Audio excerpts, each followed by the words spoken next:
if the IT has the same nature of the HR, but was not reviewed by the CEO, Wouldn't be a segment.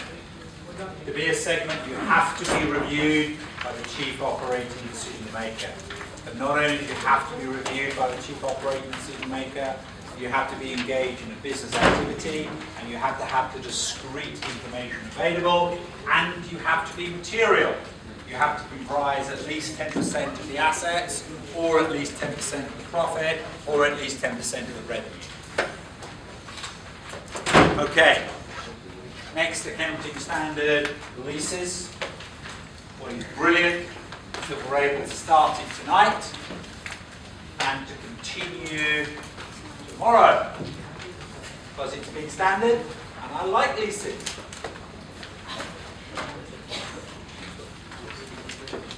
Maybe tonight we will simply address some of the easier parts of leases and the F7 type of leases. So, pens down. I need to see your eyes. Yeah?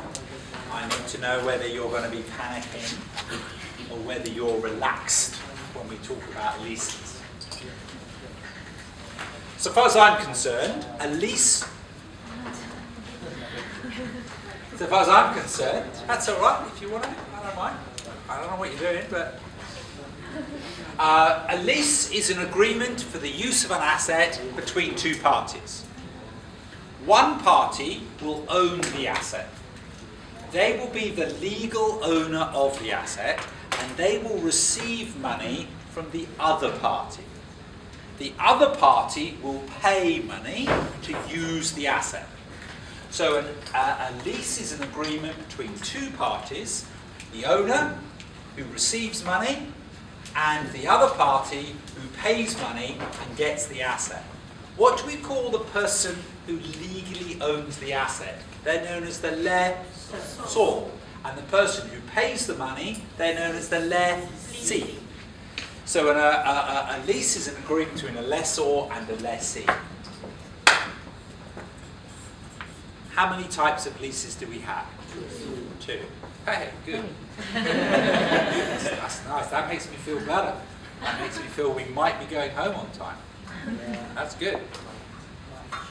One is known as a finance lease, and the other is known as an operating lease. Good. And the definition of an operating lease? Correct. Correct. The definition of an operating lease is it's not a finance lease. The definition of a woman is someone who's not a man. That way there's no embarrassment or confusion caused.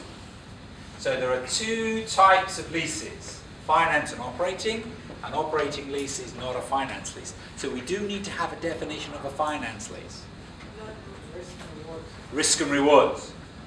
Substantially all the risks and rewards of ownership pass.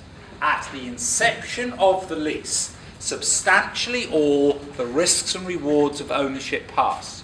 Now that is so significant, that is so important.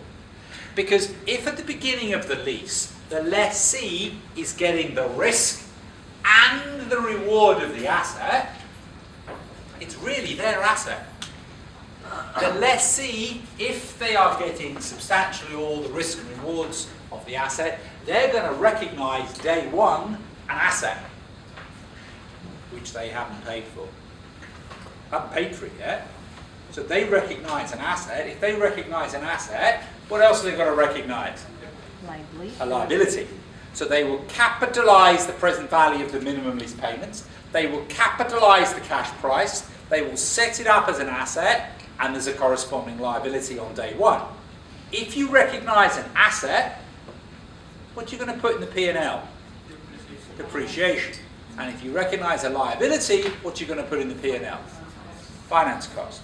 So it's really exciting when you're a lessee with a finance lease, because you have an asset, a liability, depreciation, finance cost. If it's an operating lease, because an operating lease is supposedly a simple rental agreement. So all you do with an operating lease is expense. Yeah, you focus on the expense, the P&L expense. You charge an expense through the profit and loss account, matching concept. So what we've got here, and I'll say this again tomorrow, is a radically different accounting treatment, because it's an all or nothing approach.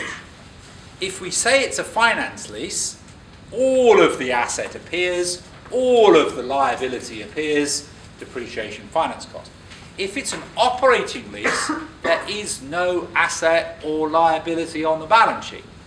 So it's a very, very different treatment between a finance lease and an operating lease. And in class, it does seem that they are different.